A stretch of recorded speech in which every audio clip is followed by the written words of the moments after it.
sizuzela yona ngayo Ford Ranger mhlophe nemoto eduzilayo emnyama sicela ukuthi basikhumbuzele emgwaqeni zivimbile.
Salibonani mazayoni.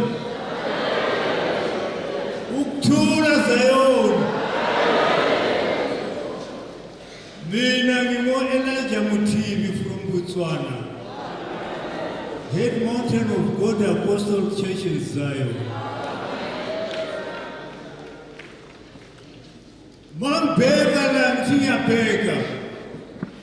Ngibona iZion City.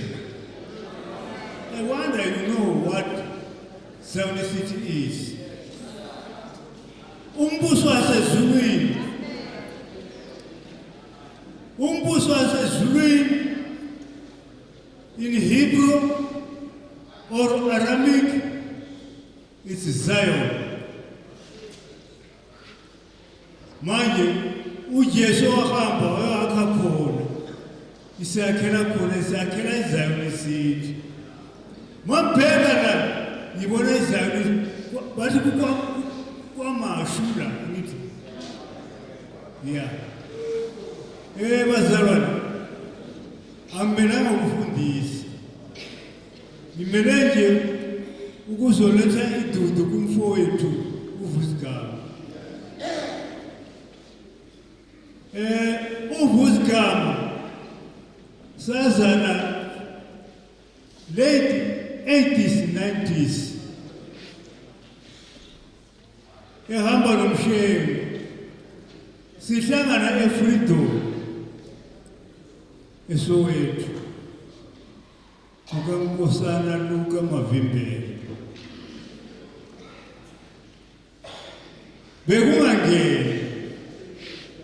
bekungena ngepassport yasezulwini hayi passport yase-immigration yasemhlabeni. Manje wathe ishada i-first lady yakhe wangimema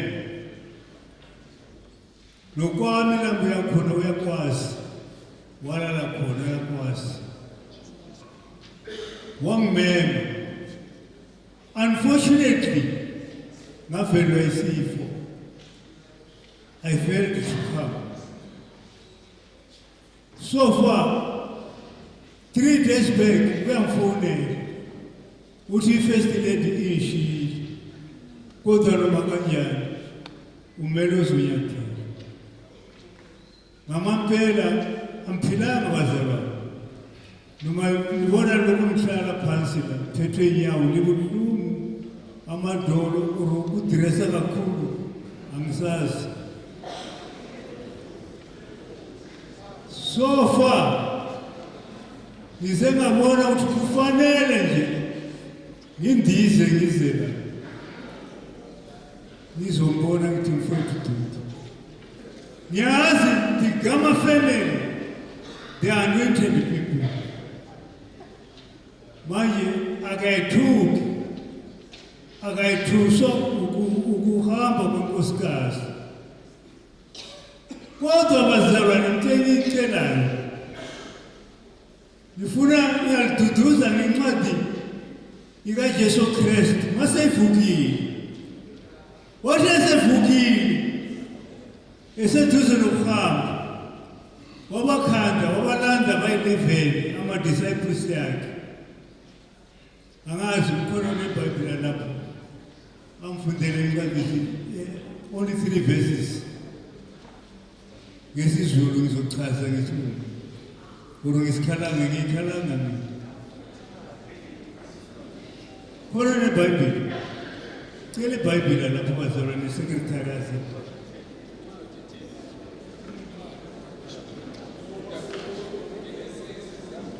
Oh, Matthew 28, 16 to 19 verse.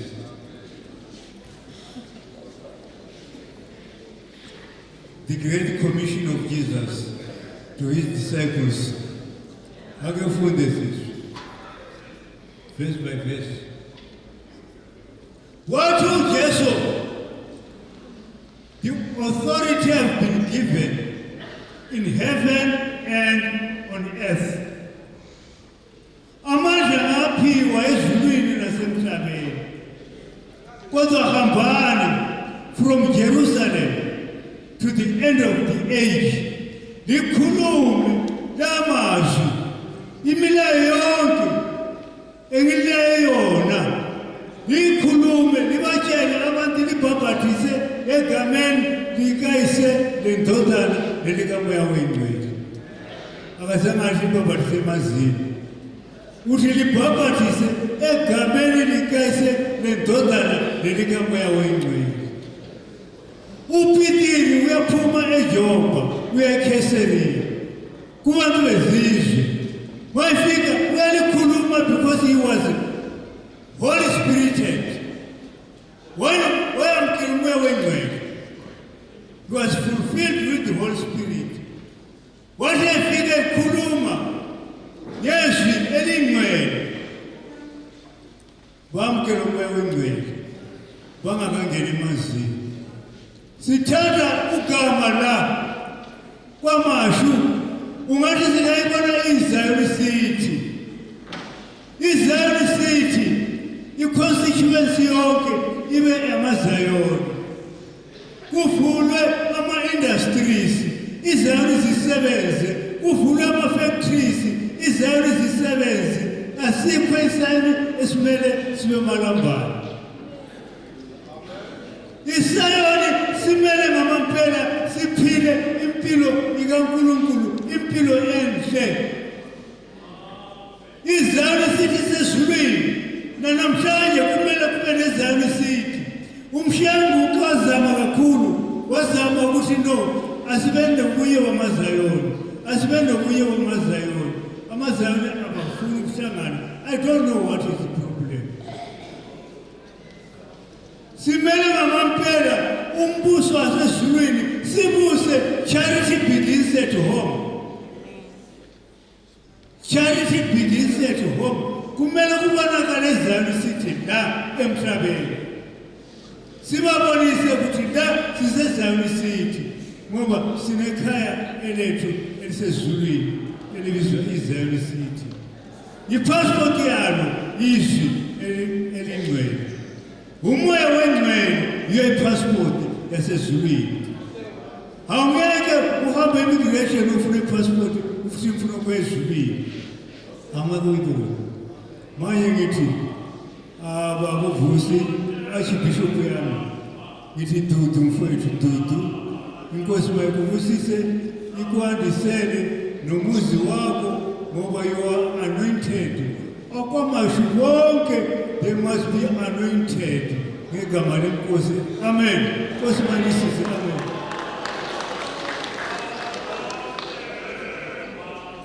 Sebo Archbishop P. Mendoza Mbata. We're going to Archbishop Mbata. Tamasongo. Atatu Priminutwa.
kamoya ongcwele.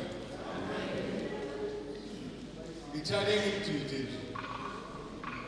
Ngingathi egameni likaJesu. Ngithi egameni likamoya ongcwele. Umuzwa kwagama ngicela uNkulunkulu anduduze. Ngibingelela nonke babukhise babukhele nonke nje babahwebami ngemisebenzi yenu eniyenzayo. Lapha ke ngizokwenza i-statement. Amen. Only a statement. Bese ngihlala phansi. Ngizwile u-MC noma u-program director ethi only 3 minutes. Hallelujah. Ngiyabonga nje kakhulu bazalwane. I-statement sami silapha ekutheni kwagama. Ngizoqala nje ngencwadi yeHubo 23. Hallelujah. Evesini ka4 ifundeka kaluhlobo. Ngithe iHubo angithanga amaHubo. iHubo 23 uverse ka4. Ngisho noma ngidabula emfundeni emnyama okwethunzi lokufa angikwesaba ngozi, kodwa elinye lithi angikwesaba ukufa, ngokuba wena unami, intonga yakho nodondolo lwakho liyangiduduza. Hallelujah. Ngizohlala nje mafishane egameni elithi intonga yakho nodondolo lwakho luyangiduduza. Hallelujah. Kufanele ukuthi-ke la ngamanye amagama ngizoxolisa ngiyemshumayeli. Ngiyazazi ukuthi ngiyini. Hallelujah. Okwami ukufundisa. Intonga yakho ngicela nje babugama nefamily. Nasi ukuthi intonga yini? Udondolo yini? Lithi intonga yakho iyamduduza kanye nodondolo. Yini intonga? Yini udondolo? Hallelujah. Lapha kufanele sazi ukuthi intonga uma uya ngokwazi kwakho uyazi ukuthi intonga yile whole umuntu. Idondolo yileli odondolozela nayo.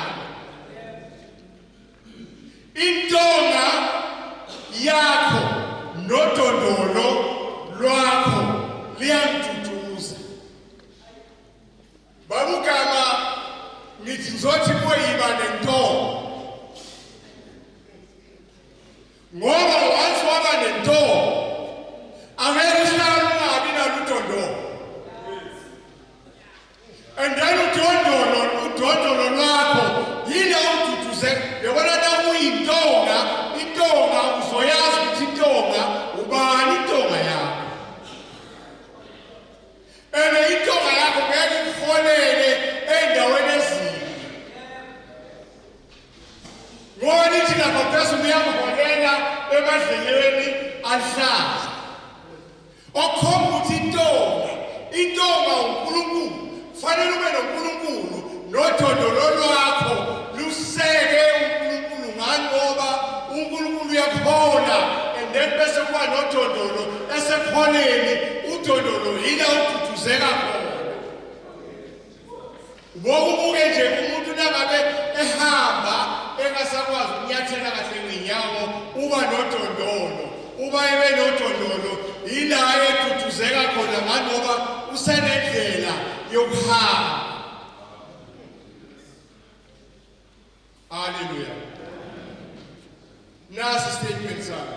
Sengiqedile yiba nentombi ube nodondolo. Hallelujah. Babugama only 8. Lesi statement sami. Only 8. Engizosibhekisa kuwo. Hayi bonke umuntu. Lithela igama vumela noma ukuthi umlingani wakho akasekho vuma. Uma uzizwa ukuthi wena umlingani wakho akasekho, lokho kulungile. Lokho kuyindlela yokukhulula umoya wakho. Uma wena uvumile ukuthi umlingani wakho akasekho, uma wena uvumile ungabhekisi inkulumo yakho kwabanye abantu ukuthi why mina, lento head on ibheke qondana nayo because iqondene nayo. Number 2, lila ngendlela yakho. Thatha usuku nosuku uqondane noma uvumele wena ngendlela yakho. Unganini ngendlela yakho. Amusu kufika la ngendlela kanje. Kepha lila ngendlela yakho. Number 3, khuluma zonke izinto ozicabangayo nokuzwayo. Ukhuluma. Number 4, uzozwa inhlanganisela yemizwa kuwe. Kunemizwa ezoba kuwe eyinhlanganisela okufanele ukuthi ibe kuwe. Number 5, phuthuma isikhathi. Thola usizo. Thola abantu abakhathalelayo. Ngiyazi useduze kasibalo wakho, ngiyazi useduze kukaMphostoli ubaba uMkhize. Thola usizo kwabantu abaseduze nawe. Amen. Qonda ukuthi usizi lusebenza kanzima. Yenza izinto uma isikhathi sesilungile. Wajabulisa. Ungafuni ukuthi kimi mina ngihambe ngidumisa ugama ngithi ugama strong. Number 8 sekuphethe. Kuba inkumbulo yomlingani wakho. uNkulunkulu ambusize.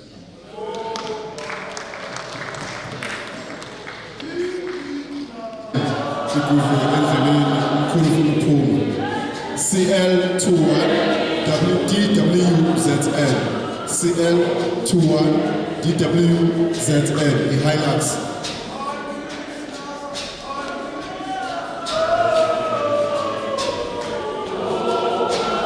Sengibonakala masakho. Bishop-elect MM Telizo Mthombo ophila asondela ababukisi wakhe. Yenza wabiza belandelana ngenza ukuthi omunye ngedlela omunye isikhathi babuhane kakodwa. Bishop-elect Mthombo ophila asondele emva kwakhe usukume wethu Bishop Sangweni. Archbishop Sangweni bekaqeda nje babuhlala phansi alandele ibamba isikhathi azalana ubaba Sangweni uzobona mayidlula isikhathi kaBishop Thelezi akubele kabi.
ngibingelele egameni likaJesu waseNazaretha amen. Ngizobingelela uNkulunkulu uthazela. Ngifuna ukuthi babugama njengoba kwenzeka kanje ukuvivinya kokukholwa kwakho lokho okwenzekayo namhlanje. Kodwa lithi iBhayibheli kufanele ukuthi ukholwe kakhulu kunakuqala ngoba ivivinyo ziqhamuka ngendlela engafani. Namhlanje kuvele kuwe ukuthi kuvele esivivinyo esikanje. Kodwa lithi iBhayibheli kumele ukuthi ukholwe kakhulu kunakuqala. Yilokho nje engikunikeza ibandla le-Trust in Christ ukuthi alikholwe kakhulu kunakuqala izivivinyo lezi ezenzakalayo namhlanje. Ngegama likaJesu waseNazaretha. Amen.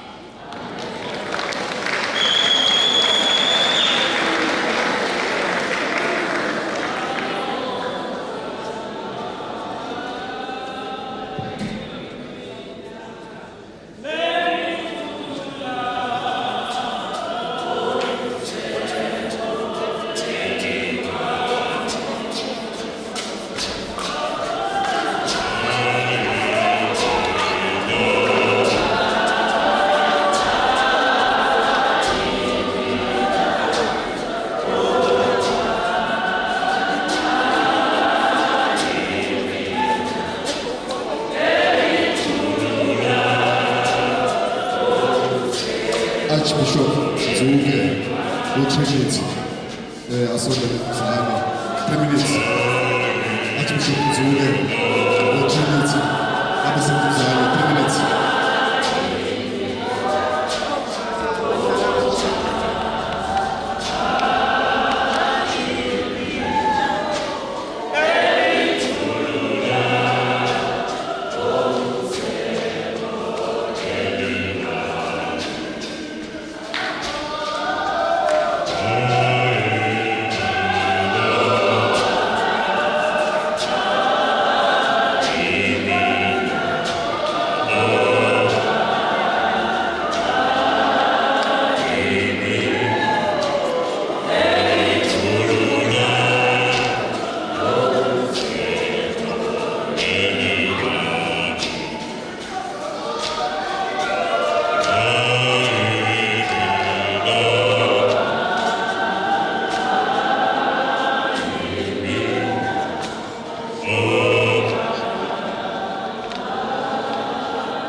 Ngiyabingelela abazalwane egameni lenkosi uJesu Kristu. Amen. uBishop uNzume njengoba eseshilo program director. Amen. Webandla le-Trinity in Christ, TIC. Kuyafana ke. TIC kuyafana kodwa masechazwa lehluka. Shuthi sihlobo. Ufuna ukuba short. Amen. Sikhonza endaweni eyodwa eSoweto eMxolisi nobaba uGama. Baba uGama ngiyakubingelela baba, ngiyathoba phakathi ogcobo lwakho. Anginaso isikhathi kodwa bengifuna ukuthi baba ngiyabonga ngenhlonipho nokuba phansi kwakho. Nokuhlangana nami ngimncane zange ngibukele phansi ukuthi mina ngimdala futhi ngikulezi ke ngikulona. Angeke ngilalele kukhona la ngisize khona ingakho ngina. Ngidele isikhathi ngasuke eGoli ngenza la baba ngoba ngithinteke emoyeni wami. Ubaba ukhona okuningi akwenzile empilweni yethu washintsha. Lo baba abathi ngoba emdala futhi ekulela zinga kulona bese ngibukela phansi umuntu umuntu. Ngithanda ukuba phansi kwakhe. Ngithanda ukuba phansi kwakhe baba. Yiko ungithintile ngingathinte ngikwenzele message ngathi baba ngiyathinteka. Ngiyathinteka lokho kuvelele kodwa nga-understand ukuthi ithi ngizokududuza ngamazwi amafishane before bese ngishiya izwi. Baba uGama ngihlele ngihlonipha futhi ngikuthanda baba. Sibukela kuwe you are the good legend eZayoni. Nabanye ke abakhona engibabalule ngifuna ukuba mfishane. Baba uGama ngizokunikeza amagama athi ku-Good Friday bese siqobo lesithi uyaphila noma sewufile. Ungaphila noma sewufile. It is come back to obtaining angikududuze ngawo lamazwi alesiqubule ebesisibhalile esithi uyaphila kanjani umama TIC uyophila njengoba esefile okanye njengoba esehambile kanjani eyophila noma esehambile babugama acelebrate ukuhamba kwakhe ngoba ikhale uyophila impilo engcwele kudingeka ukuthi kufa umzimba ukuze ayophila impilo engcwele aningizwa baze kudingeka ukuthi uyophila kufe umzimba ukuze uyophila ini impilo uJesu namhlanje siyamdumisa ngoba wavumela ukudlula ekufeni ukuze ayophila impilo engcwele uphila impilo engcwele ngoba namhlanje mhlawumbe thina singakhala yena uyajabula just because ikhala yophila impilo engcwele hayi labe iphila because enyameni akukho ukuphila kodwa ukuphila kusemoyeni uthi mayivuswa uJesu Kristu ekseni uthi ungabe usangithinta ngoba lemzimba engivuswe ngawo sefuna ngibuyele kubaba usho kunina ovudle kwesakhe isisu uthi ungabe usangithinta ngoba lemzimba engivuswe ngawo umzimba wenkazimulo umama usembethe umzimba wenkazimulo enqobeni sizwile ukuthi into ezinhle zenzile eTIC wakwenza konke sibonile weza neprosperity waphucula ibandla walithathwa lephambili umsebenzi dano wenzile sekuselekeni eTIC ukuthi niyaphi izwe ngifuna ukushiya namhlanje baba ngifuna ukunikeza abaseGalatia besithupha uchapter 17 Galatia 6 verse 17 ingabe sangithinta ukube emzimbeni wami ngiphethe izimpawu hamba mama uphethe impawu zaNkulunkulu kaNkosisi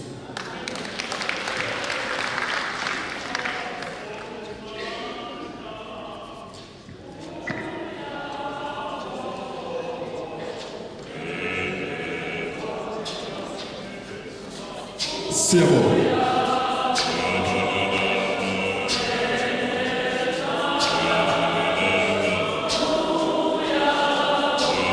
Spiritual Bishop-elect Mthia cela uthatha uPhilippians baba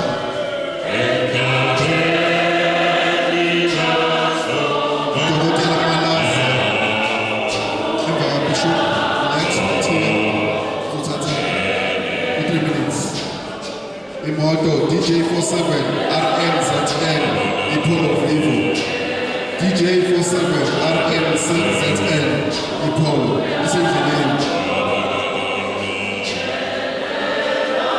Bishop-elect Mthia ukuthi Dokotela Malaza asebenzisa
kwelihle igama likamoya oyingcwele, amen. Sengiyazi ukuthi uzalwa ubani ngibingelela kanje. Chayima lami ngiyabingelela Professor ubaba uGama, amen. Ngiyabingelela Apostle ubaba uKhabazela, amen. My father in the Lord Ndabezitsha Mthiya, ngiyabingelela. Ngiyabingelela mhlonishwa baba wethu uLukhele. Bingelela ke abobishop bonke, abaholi bonke. Kwelihle igama likaJesu Kristu, bingelela ibandla lonke, amen. Ngokukhethekile ke bazalwane, ngibingelela ibandla laseTrust in Christ, amen. Ngizokhuluma nje ngento encane bazalwane, benginaso isifiso sokuthi before ngikhuluma ngisho nje ukuthi bakuncube awudinga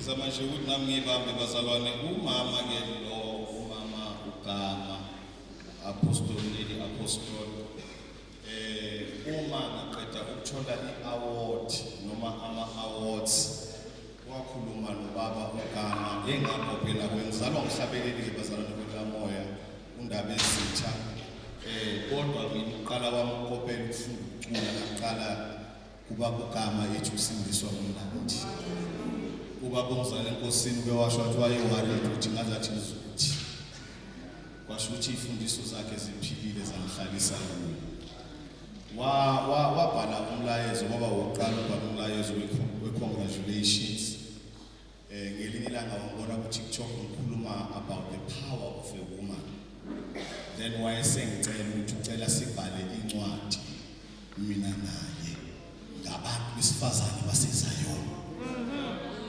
Kwasho ukuthi ukhuluma nomuntu ke bazalwane onepassion okholelwayo ku-leadership yomuntu wesifazane sobakhe phakathi ukhuluma ngabo bonke abantu besifazane abamqinise okholweni. Sisazokwenza lokhu babuGama, ngiyacela ukuthi ibandla laseTrust lisupporte kakhulu. Ngiyacela ukuthi uZayoni wonkana asupporte kakhulu, amen bazalwane. Uma sesiyenza lencwadi ngalendlela sengiyaqeda ke ngoba i3 minutes bazalwane. Ngifuna mina ukusho ebandleni laseTrust, hayi kubaba uGama, kodwa ngesifiso sokuthi ngikusho lokho ebandleni laseTrust ukuthi sondela MC angizange ngibathole abafundi bakaJesu be-effective besahamba noJesu.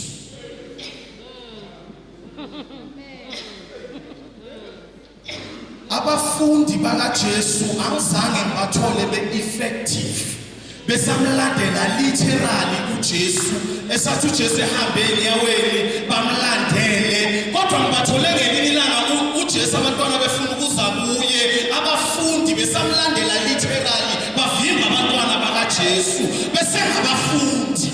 Ngathola umuntu wesifazane onomopho ethi ufuna ukuya kuJesu bemphiliza, abafundi besengabafundi bengazi besahamba belandela uJesu. Angibatholanga abafundi be-effective uJesu esahamba nabo, kodwa kwamanye kwaba umoya oyingcwele ongena kubo. Izifundo nemisebenzi kaJesu yasibonakala phakathi kwabo. Ngiyazizwa ukuthi ngithini izifundo uJesu ayebafaka zona ngoba engumoya wayesebangenile sebengabapostoli, basebethi mabenza izinto sebezenza bengabapostoli, benomoya oyingcwele bengasalandeli, kodwa sebe-influence wongaphakathi kubo. Izifundo zakhe umama zobona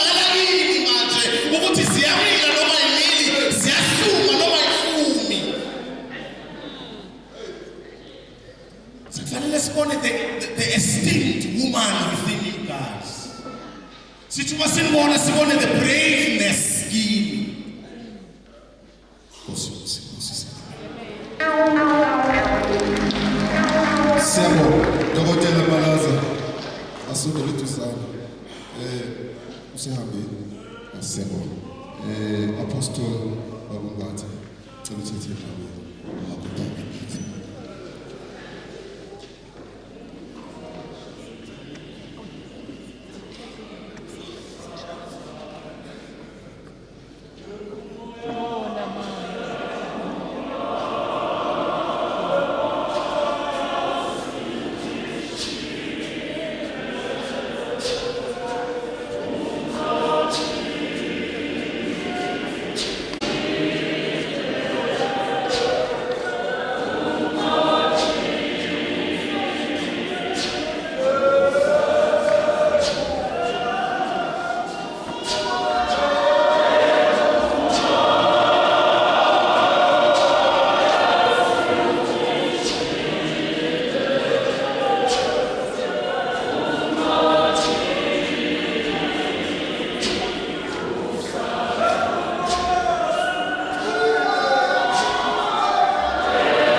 ngithathe ithuba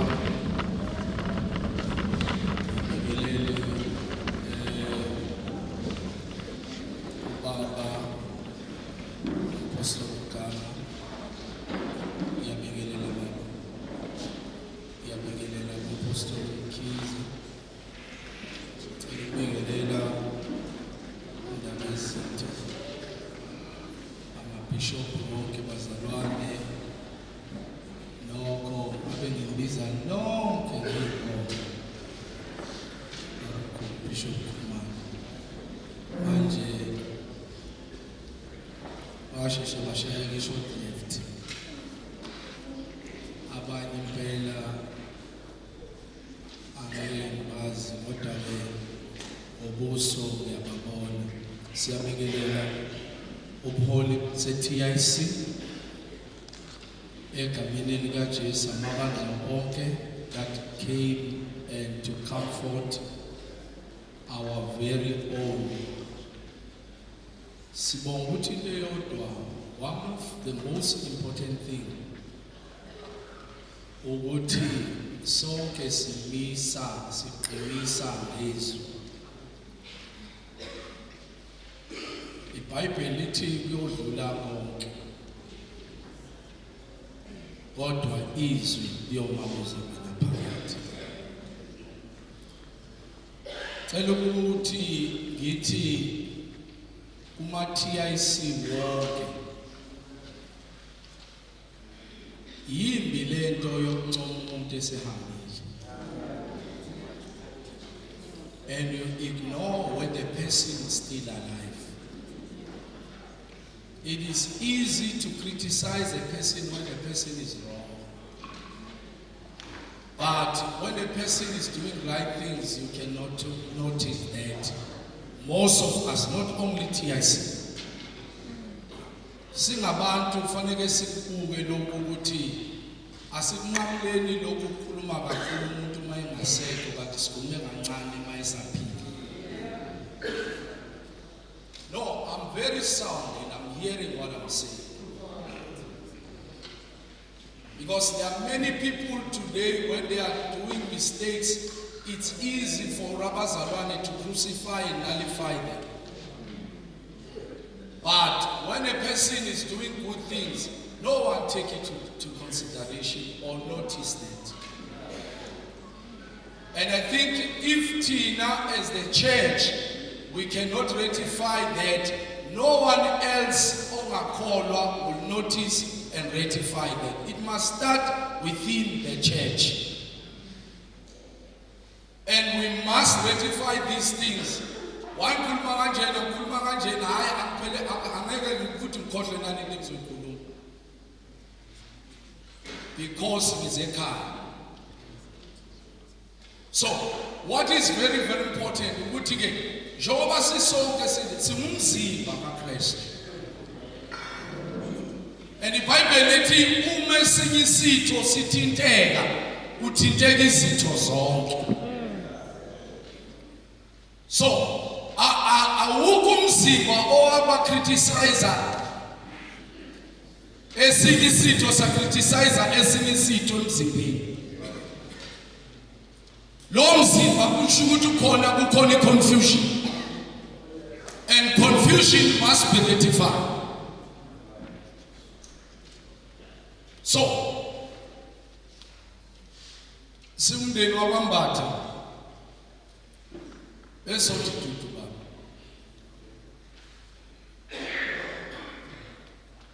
Umzimba ukhathele.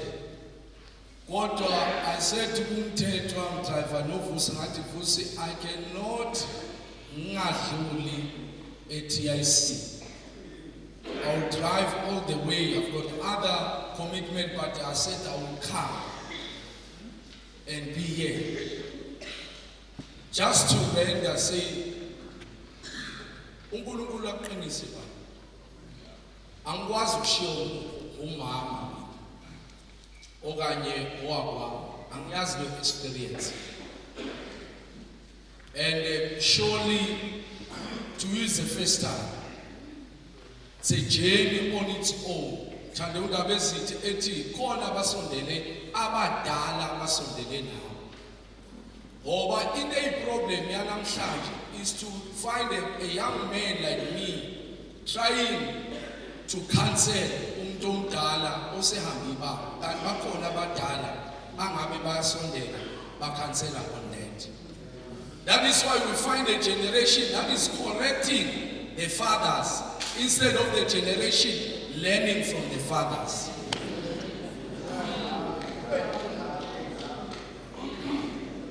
And it's only in the church when saints are correcting fathers. Ubabaka uyazi kahle ukuthi uScott Dry awayombuza umkhosi. Lisho lokuzala enyameni awukwazi ukuphuza, kodwa lokuzala ngomoya uyakwazi ukukhuza. That's one of ezinye izinto singabazalwane efanele siyifunde. Discipline and understanding ukuthi sasa God will choose us, and when God chooses you uzoma kunesisikhala lapho nakhona nawe ngoba watshala i-criticism kubantu abadala, you will be criticized as well. You always reap what you sow.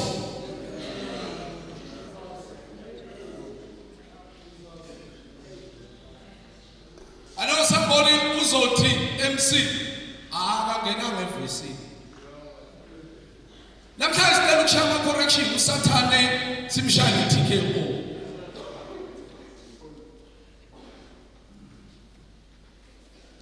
In the beginning, God created the heavens and the earth was without fault. The Bible says the Spirit of the Lord was hovering over the surface of the deep. And then God spoke the word and He said, let it be light. In the book of Genesis, that's when we understand ukuthi uNkulunkulu wakhuluma. Izwi walilisa izwi la producer ukhanya. And the message in Bible, darkness could not comprehend the light, could not stand against light, and darkness vanished. Meaning, sasiyathola manje ukuthi ke into powerful is the word. Adam, uthi Adam, ngizwe izwi lakho lihamba ensimini nenzenjani nakha. Meaning now, sasithola mthiya izwi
Siyashumayela uhlala kwabafileyo.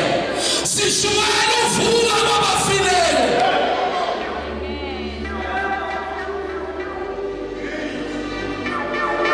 Singabantu bezwi. We are carrying the word.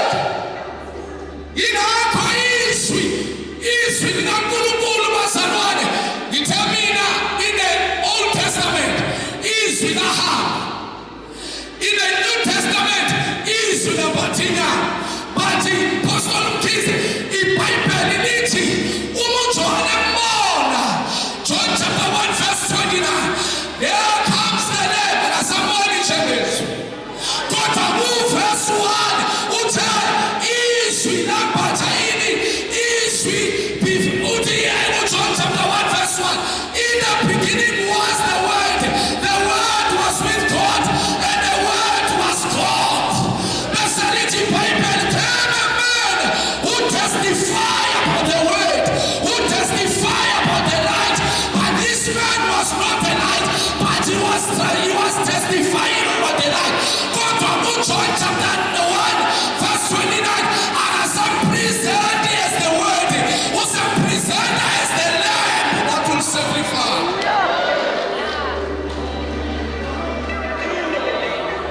Shama correction. But uNkulunkulu mthina, uNkulunkulu first Adam ibonga abantu bayona. Basilelelwa inkasimuko. Second Adam bonga abantu babuyelwa inkasimuko. Bonga abantu bo-first Adam bayafa. Kodwa bonga abantu bo-second Adam which is Jesus Christ, the Son of the living God, the Lamb of God, the uncreated Creator, the Lord of Lords, the I am that I am, the Lamb of God. Musayanda libatasia, uJesu nalisiwai, wakamakhosi, asemathuneni, kodwa yethi Nkosi, iwuvuka kwabafileyo. Shout hallelujah. Shout hallelujah. Paul says, so that I may know him in the power of Jesus Christ. See, when the church is rising, it will rise in power. TIC will rise in power. Oh, my God, TIC will rise in power. Paul says, so that I may know him and the power that raised Jesus from the dead. And a fool was in a pain. God to fool was in a namanta. Ibakalina Jesu. Ibakala manta. Ibakala mlilo. Ibakala kasuro. Ibakala esri. Ibakala divine church. Ibakala the transformation. Ibakala healing. Ibakala deliverance. The church of Jesus. The church of Jesus.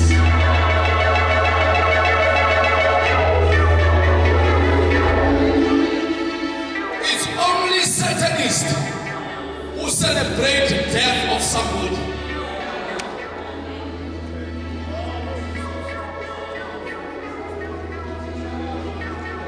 Sakini. Now TIC. Telebunampa. Acts chapter 2 verse 22. Back in he said. Back in he said. Esfuniswe. Sabapostoli. They shared the bread. Benza bonke. Ibandla to go to higher dimension, to the next level. Ifuna ukuthi ibandla lihlanganyele nalomfundisayo. Selithi iBhayibheli ezintweni zonke. Ukuthi thina siyasiletha. Kodwa lithi iBhayibheli ezintweni zonke izinto siyahlanganyela. Bese lithi iBhayibheli imitate even their faith. When he teaches you, you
not the word. If he did not teach you the word, you will imitate my friend. I can preach. No one will listen to you. Because anointing is transferable. And there is an anointing and there is also a mentor. Two different things. That is why abanye bagcina ngokuthelwa amafutha ekhaya. Waphela lapho and amafutha ayadry. And they never tap into the mental of a man. Uthi Elisha.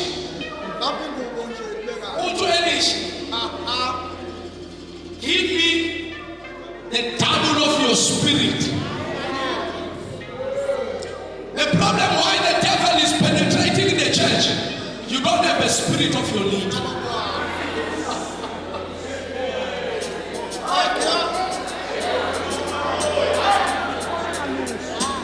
Listen to me, Masala. I'm not excited by saying this. I'm very clear by saying this. One of the most important things, our prophet, accurately. Elisha and Amatera Elijah.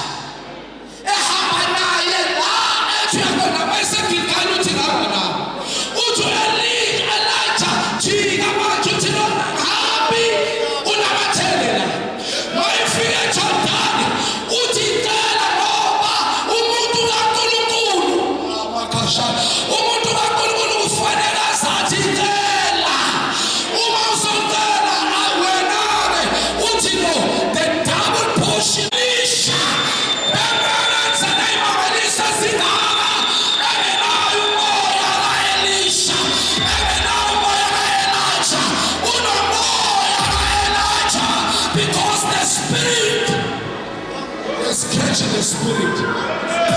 Oh, Shaman. I'm trying to through timelines. One of the most important things, Umanake my offer. Uti the last days. Uti Inkizio. Tempt. Zawantwa. Zibet to the fathers. And Inkizio Zobab. Back to the Son. Now find your father where your father you have left him. Find your father because the devil is not afraid of you. He's afraid of your father. You are fighting battles and you cannot win. It's because you have neglected the weapon on your which is your covering. Your father. Go back to your father. Let your father cover you. Let your father always be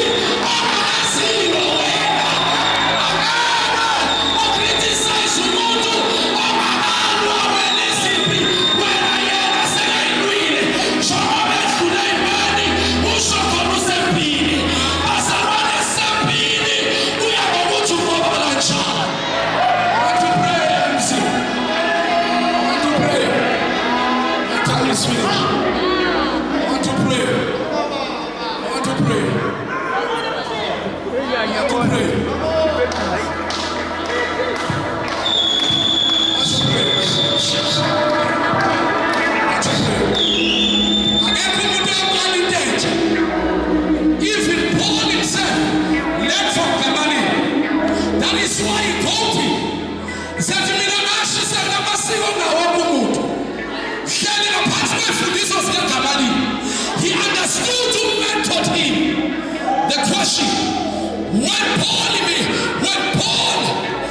and disciple were mentoring Timothy, who is your Paul? Paul, where is Timothy? Where is Titus? Where are the fathers? Where are the sons? Why there is confusion in the church? The church, Alina, Uti Jasumulu, Iman says I would disorder. Ujas himself, Uti Mianzano, so what's in Tandoya? Got on so what's in Tandoya Baba to me. Uti Milano Baba Simuni, got on the Tiafa, Uyan Sumutuena, no Baba Conshua.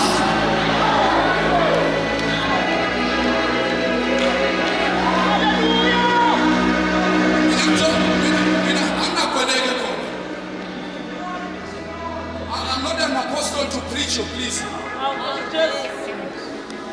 Listen. If it cannot work for you now, it works for them in Nigeria and Ghana. It works for them in overseas. I'm not bragging, but I'm telling you. If it cannot work for you, what if the little mind can comprehend such a small amount of certainty without the pure revelation of the word?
DJ47 RNZN Ikea DJ47 RNZN Ivivo DJ47 RNZN Ivivo Iswindleleni.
sibona uNkulunkulu ubingelela umhlaba, ubingelela ngobumnyama, ubingelela ngekhaya. So ufike ke soyakwetha uthi lobumnyama busuku, uthi lokukhanya yimini. Mayibonge Inkosi. Kwashe ngathi uthi noma bongafuna bungabi khona ubumnyama, kepha bona bukhona. Noma bongafuna ukuthi kwabathi imini beyingahlala kuhlale kusemini empilweni yakho, kepha ubusuku bukhona. Ngoba kuyinto liyadala uNkulunkulu ukuthi ayibe khona. Malibonga igama leNkosi, makabonga Kristu. Ngiva nakabhala umpostoli Pawula, uthi umpostoli Pawula ngokuba Davide asalifezile icebo lakhe lasemhlabeni kuNkulunkulu wase soyalala. Mayibonge Inkosi. Ngoba kwendluleni kwethu emhlabeni labangakholwa basinabendlula bafe, kepha labakholwabo basinabendlula bayalala. Makabonge Jesu. Mayibonge Inkosi. Make lolo sinaye utavuka, siyakholwa utavuka ngoba ulifezile icebo laNkulunkulu asaphile emhlabeni. Mayibonge Inkosi yethu. Hallelujah. Kunene lokho kukhona kuyivimba imihla yakho yekuphila emhlabeni. Uma baba nemali ufuna kuyivimba imihla yakho, kepha ngeke uyivimbe.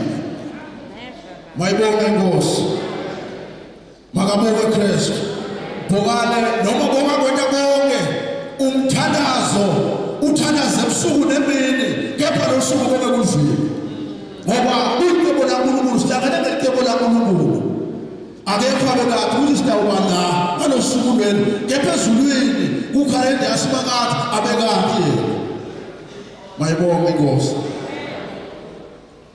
Ngisengakubingeleli babe, kepha nje bengifuna amavi lakhulunywa kuLuka uthi ngalenye ilanga wake Jesu wefika endaweni yaseNayini. Uma ufunda incwadi yaLuka chapter 7 uthi wakwefika Jesu endaweni yaseNayini. Le ndawo yaseNayini le yayingakazi ivakashele uJesu, kepha ngalelo langa wafika kuyo Jesu njengoba afikile lakagama. Mayibonge Inkosi. Ufikile abengazi afike, kepha namhla ufikile. Ithi iBhayibheli la kulomgwabo lo kwakudabhwatshwa indodana, ngoba lo abefile kwakundodana yemfelokazi. Mayibonge Inkosi.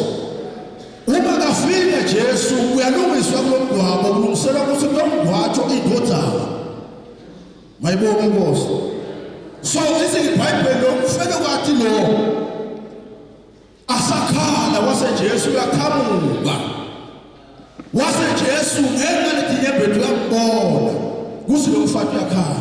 Lokusho umfelokazi babakhona bebafile ngaphambilini, kepha Jesu akefika. Hallelujah. Kepha ufika ngethuba sekufe indodana. Mayibonge Inkosi. Ngicela Nkosi babe kule thuba leli mama nomncane uNkulunkulu ayivuse le ndodana ihambe nayo. Le ndodana ingabulawa ngesimo sokuthi bakalasekho. Amanye nje akhawukele bebabedlula bonke, kepha le ndodana yona lekumisile kwazi kwabanyalo.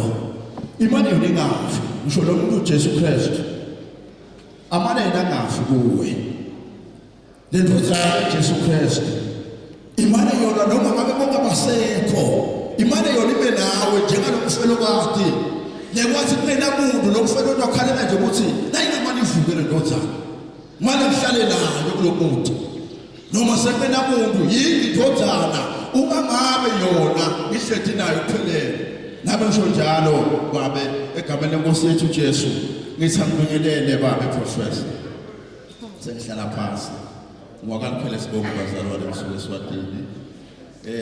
Babe gama ngiyamati nelibandla leTIC nebahola abanenge.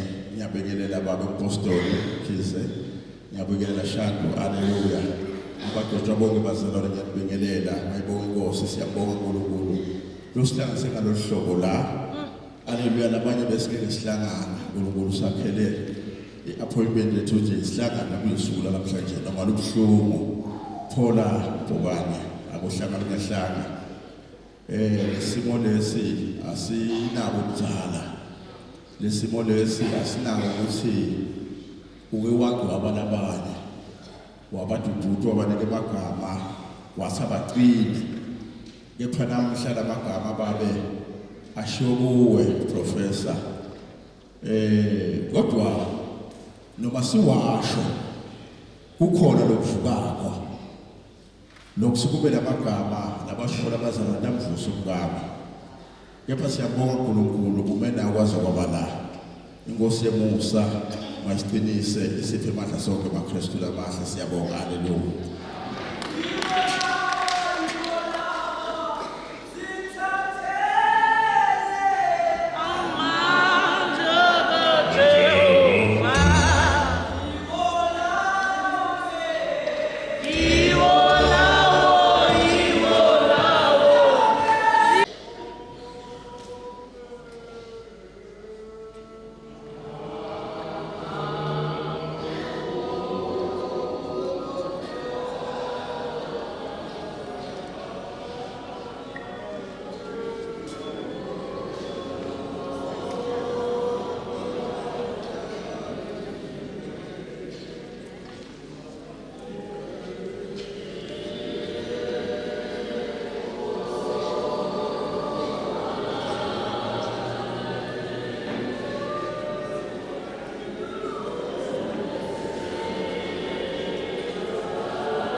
umlilo kaSontobe wokukhona baba wethu bakugama siyabingelela nomndeni wonke cishe nami ngaleyo nkinga ukuthi uma ngikubiza ngazi ngizokubiza ngoba ziningi izinto esikhonekta ngazo sibingelela ubuholi bonke obukhona ukwahlukana kwamahlelo onke amabandla akhona umzimba kaKristu wonke ngokwahlukana kwawo iKZN Zone leadership yonke kuma-district ongakhona omama bonke abakhona bebehamba nomama egameni lomfowethu uJesu Kristu amen.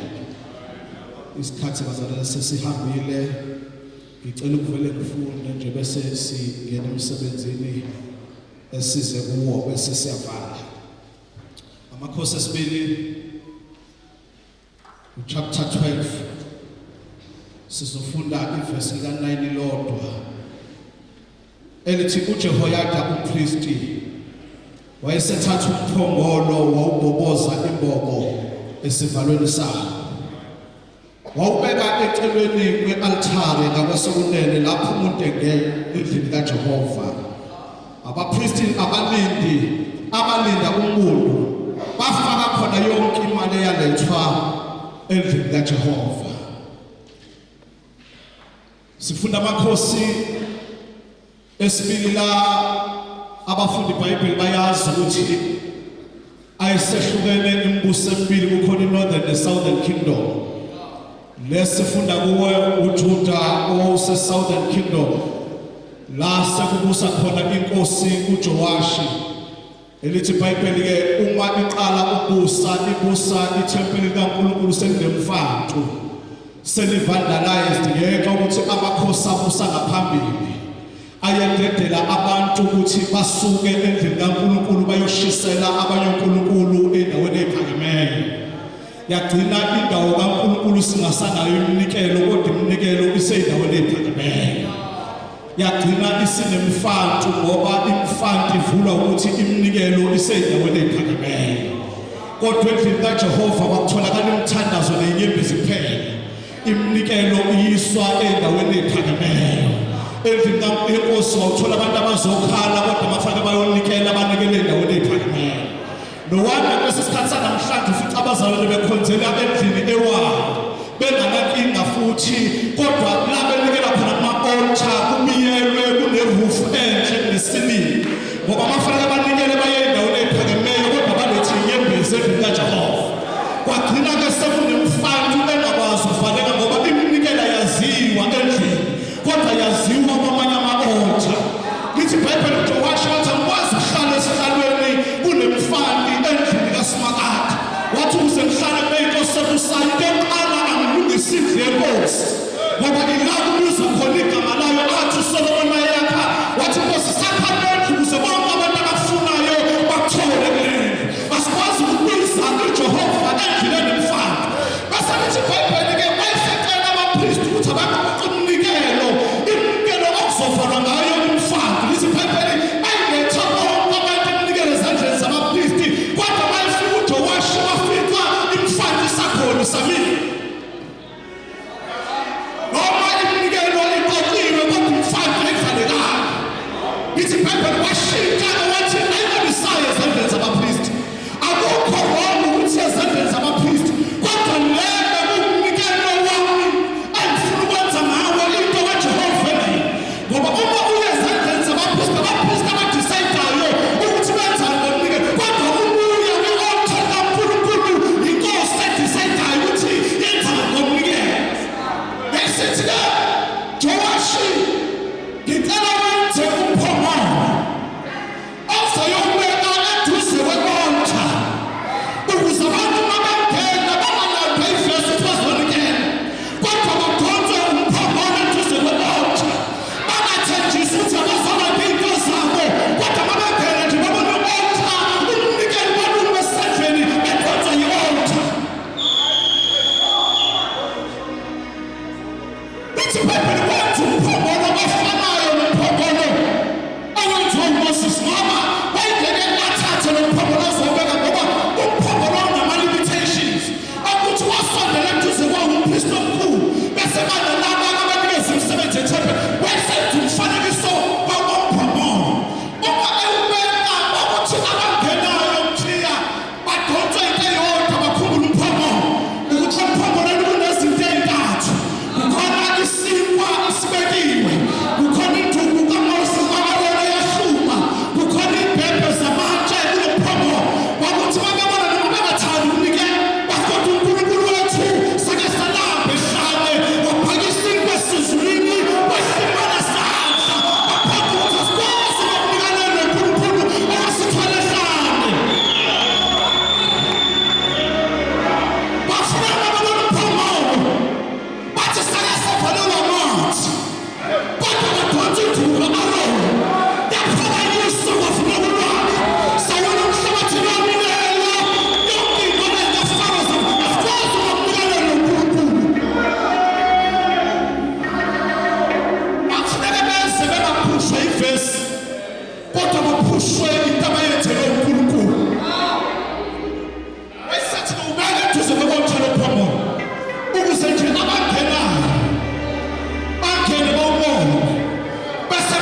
ukuthi amazonikela baleke into bazalwane umnikela baba ubeke ezandleni zabapristi kwaba abapristi abadecidayo ukuthi benzeni ngawo kodwa oze kwi-altar yinkosi edecidayo ukuthi yenzani ngomnikelo kwi-altar akhona abantu abangafuni ukuzonikela kwi-altar bathi mina ngithi ngiyamthengela umfundisi imoto angithi ngiyamthengela amasuti angithi ngiyamhambisela umnikelo wasezandleni okudecide umfundisi ukuthi wenzani kodwa kwi-altar uqeda ubeke inkosi decide ukuthi yenzani ngoba kunamifante ebona inkosi ekufanele ifake endlini yakho akudecide umfundisi akuthi kodwa decide inkosi azonikelela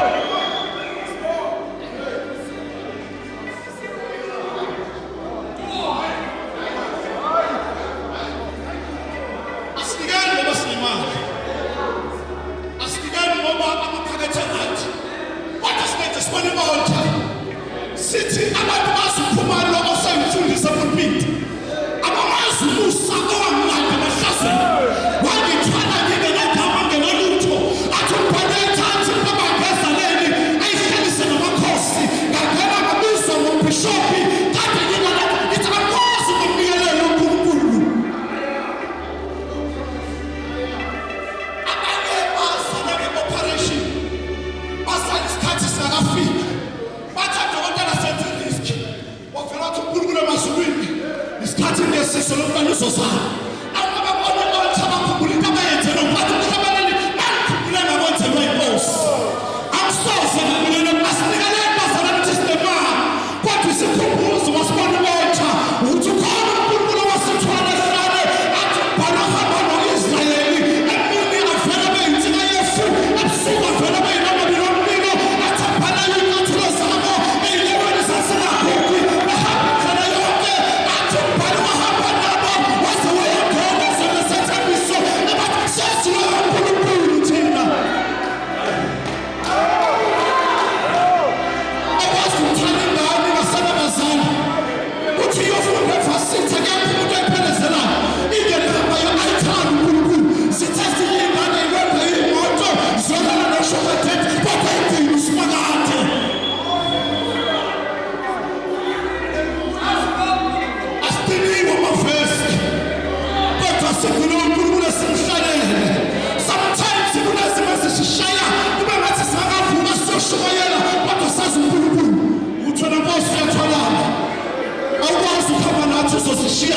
size kupiti ili amadoleti sizobeka iBhayibheli sishumayele sizomadla sesibu wasinembosi uqiniso ukuthi ngalo msebenzi osebenzayo awuqualify kodwa inkosi ithwalile nalezi siphenazo nale mshado opheka ngawo fanele bawutholanga ngokwempilo wona wayiphila kodwa inkosi yakuphumusa nalabo uzonawo fanele bawunawo kodwa kukhona inkosi asinikeli ngoba sinakho